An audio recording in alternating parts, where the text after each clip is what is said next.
ಬೆಳಗಾವಿ ಜಿಲ್ಲೆ ರಾಯಭಾಗ ತಾಲೂಕು ಪಟ್ಟಣದಲ್ಲಿ ಶ್ರೀ ಗಣೇಶ ಕಾಂಬ್ಳೆ ವಕೀಲರು ಹಾಗೂ ಪಟ್ಟಣ ಪಂಚಾಯಿತಿ ಸದಸ್ಯರು ಅವರ ಆಯೋಜಿಸಲಾದ ಪ್ರತಿ ವರ್ಷದಂತೆ ಈ ವರ್ಷವೂ 208ನೇ ಭೀಮಾ ಕೋರೆಗಾಂವ್ ವಿಜಯೋತ್ಸವ ಕಾರ್ಯಕ್ರಮವನ್ನು ಪಟ್ಟಣದ ಡಾಕ್ಟರ್ ಬಿಆರ್ ಅಂಬೇಡ್ಕರ್ ವೃತ್ತದಲ್ಲಿ ಆಯೋಜಿಸಲಾಗಿತ್ತು.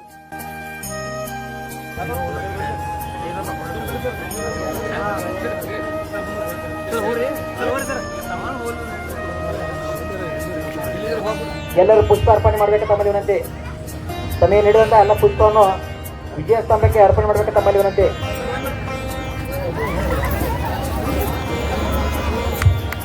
ಬಹಳಷ್ಟು ಐತಿಹಾಸಿಕ ಕಾರ್ಯಕ್ರಮಕ್ಕೆ ಚಾಲನೆ ನೀಡಿ ಅವರು ಕೂಡ ಬಂದಿದ್ದಾರೆ. ಅವರು ಕೂಡ ವೇದಿಕೆಯನ್ನು ಅಲಂಕರಿಸಬೇಕು ನಮ್ಮಲ್ಲಿ ಕೇಳಿಕೊಳ್ತಾರೆ.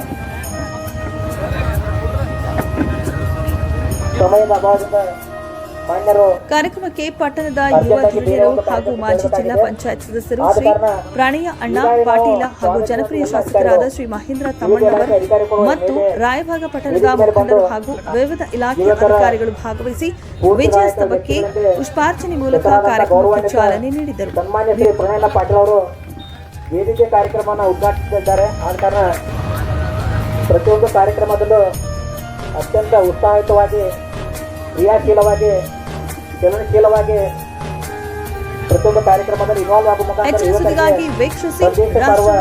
ಸನ್ಮಾನಕ್ಕೆ ಪಾಲ್ಗೊಂಡು ಕಾರ್ಯಕ್ರಮಕ್ಕೆ ಶುಭಾಶಯ ಕೋರಿ ಎಲ್ಲರಿಗೆ ಸ್ಫೂರ್ತಿದಾಯಕ ನುಡಿಗಳನ್ನು ಆಡ್ತಕ್ಕಂಥ ಒಂದು. ಅದೇ ರೀತಿಯಾಗಿ ಈ ಒಂದು ಕಾರ್ಯಕ್ರಮಕ್ಕೆ ಮತ್ತೊಬ್ಬ ಅತಿಥಿಗಳಿಗೆ ಬಂದಂತ ಶ್ರೀ ಸುಂದರ್ ಅಂಬೇಡ್ಕರ್ ಸರ್ ಅವರ ಪುಣ್ಯತಿಥಿ ಮಾಡೋದು ಅಥವಾ ಜನ್ಮದಿನವನ್ನು ಸಂತರಿಸಬೇಕಾಗಿ ವಿನಂತಿ. ಆರೋಗ್ಯ ಮತ್ತು ಕುಟುಂಬ ಕಲ್ಯಾಣ ಇಲಾಖೆಯ ಅಧಿಕಾರಿ ಶ್ರೀಮತಿ ಕಾವೇರಿ ಮೇಡಮ್ ಅವರಿಗೆ ಅದೇ ಇಲಾಖೆಯ ಸಿಬ್ಬಂದಿ ವರ್ಗದವರು ಸಂತರಿಸಬೇಕಾಗಿ ತಮ್ಮಲ್ಲಿ ವಿನಂತಿ.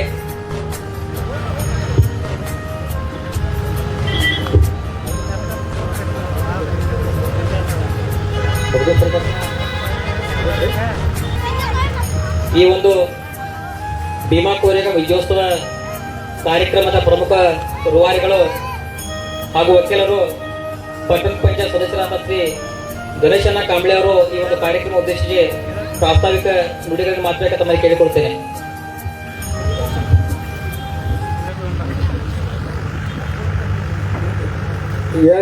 ನೇ ಕೋರೆಗಾಂವ್ ವಿಜಯೋತ್ಸವ ಕಾರ್ಯಕ್ರಮಕ್ಕೆ ಆಗಮಿಸಿದ ಅವರಿವರನ್ನದೇ ಇಲ್ಲಿ ಬಂದಂಥ ನನ್ನೆಲ್ಲ ಹಿರಿಯರಿಗೆ ಅಭಿನಂದನೆ ಹಾಗೂ ಸ್ವಾಗತ ಕೋರಿಸ್ತೇನೆ.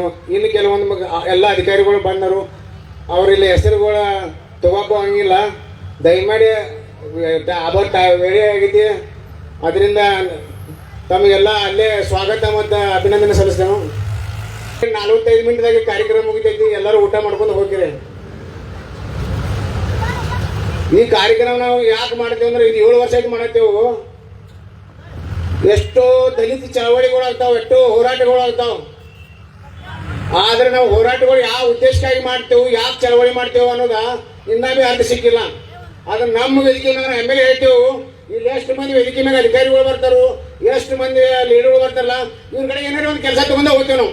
ಅದು ಯಾಕೆ ನಮ್ಮ ಅಂಬೇಡ್ಕರ್ ತಾಯಂದ್ರಿಗೆ ಅಣ್ಣ ತಮ್ಮಂದ್ರಿಗೆ ಹೇಳೋದಂದ್ರೆ ನಾವೇನು ಲೈಫಿಗೆ ಸದ್ದ ಅಂಬೇಡ್ಕರ್ ನಗರದಾಗ ಕಳೆತೇವೆ. ನಾವೆಲ್ಲ ಜೀರೋದೇವು. ನಾವಿನ್ನ ಸಮಾಜದ ಮುಖ್ಯ ಹುಡುಗರು ಇದನ್ನೆಲ್ಲ ಇಟ್ಟು ಪ್ರಯತ್ನ ಎದಕ್ಕೆ ಮಾಡ್ತಾರಂದ್ರೆ ನಿಸ್ವಾರ್ಥದಿಂದ.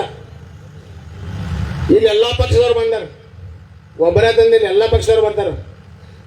ನಮ್ಮಲ್ಲಿ ಓನ್ಲಿ ಮನಸ್ಥಿತಿ ಹೆಂಗೈತೆ ಅಂದ್ರೆ ಇವತ್ತು ಯಾಕೋ ನಾರಾಜ್ ಆಯ್ತು. ನಿಮಗೆ ಎಲ್ಲ ರೀತಿ ತಿಳಿಸಿ ಹೇಳ್ಬೇಕ, ಮುಂದೆ ನೀವು ನಮ್ಗೆ ಶಕ್ತಿ ಕೊಡ್ರಿ. ಯಾಕಂದ್ರೆ ಈ ನಿಸ್ವಾರ್ಥದಿಂದ ದುಡಿಯೋ ಯುವಕರು ಈಗ ಸಿಗೋದು ಭಾಳ ಕಮ್ಮಿ ಐತಿ. ಅವ್ರನ್ನ ಗುರ್ಸ್ಕೋರಿ. ನಿಮಗೆ ಸುಳ್ಳು ಅನಿಸಿದಂದ್ರೆ ಹಿಂದೆ ಭೀ ನಮ್ಮ ಬಗ್ಗೆ, ನಮ್ಮ ಹುಡುಗರ ಬಗ್ಗೆ ತಿಳ್ಕೋರಿ. ಆಮ್ಯಾಗೆ ಸಂಘಟನೆಗೆ ಹೆಲ್ಪ್ ಮಾಡಿರಿ. ಇದನ್ನು ನಾವು ಬೇರೆ ವಿಚಾರದೊಂದಿಗೆ ಬರೋದೆವು. ಅದನ್ನೇನು ಮುಂದಿನ ವಿಚಾರ ನಮ್ಮ ಎಲ್ಲ ವಿದ್ಯೆಯವರ ಉಪನ್ಯಾಸರಾಗಿರ್ರಿ, ಗುರು ಹಿರುಗಳಾಗಿರ್ಬೋದು, ನಮ್ಮ ವಕೀಲ್ ಸಾಹೇಬರಾಗಿರ್ರಿ ಎಲ್ಲ ಹೇಳ್ತಾರೋ. ಅವ್ರ ವಿಚಾರಗಳನ್ನ ತಿಳ್ಕೊಂಡು ಸ್ವಲ್ಪ ನಾವು ಬದಲಾಗೋಣ, ನಾನು ಬದಲಾಗ್ತೇನೆ, ನೀವು ಬದಲಾಗ್ತೇನೆ ಹೇಳ್ತಾನೆ ನಾನು ಹೇಳ್ಬೋದು ಮೋಸ.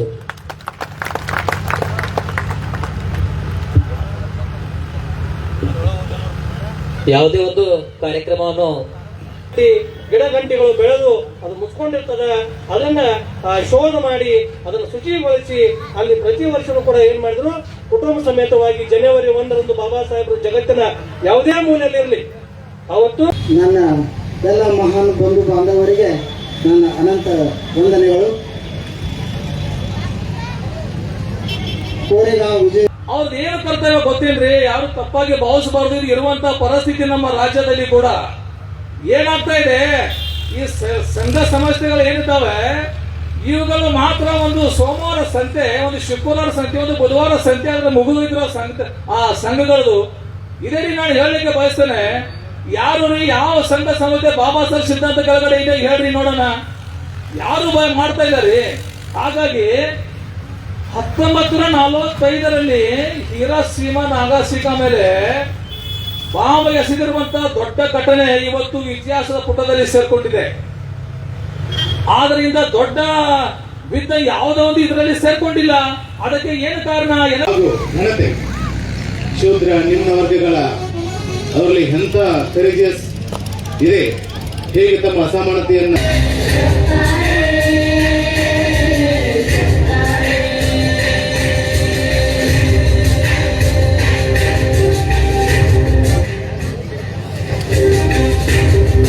ಜೊತೆಗೆ ಆರೋಗ್ಯದ ಸಲಹೆ ನೀಡುವ ಅಂಗನವಾಡಿ ಕಾರ್ಯಕರ್ತರು ಹಾಗೂ ಸಿಬ್ಬಂದಿ ವರ್ಗಕ್ಕೆ ನೆನಪಿನ ಕಾಣಿಕೆ ವಿತರಣೆ.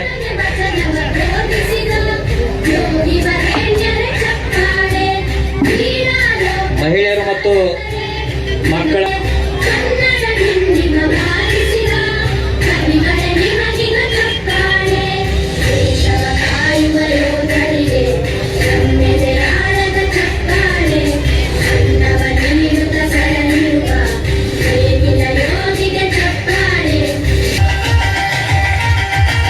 ಇದಾದ ನಂತರ ಪತ್ರಿಕಾ ಮಿತ್ರರು, ಪ್ರಿಂಟ್ ಮೀಡಿಯಾ ಮತ್ತು ಡಿಜಿಟಲ್ ಮೀಡಿಯಾದ ಸಂಪಾದಕರು ಮತ್ತು ವೇದಿಕೆ ಮೇಲೆ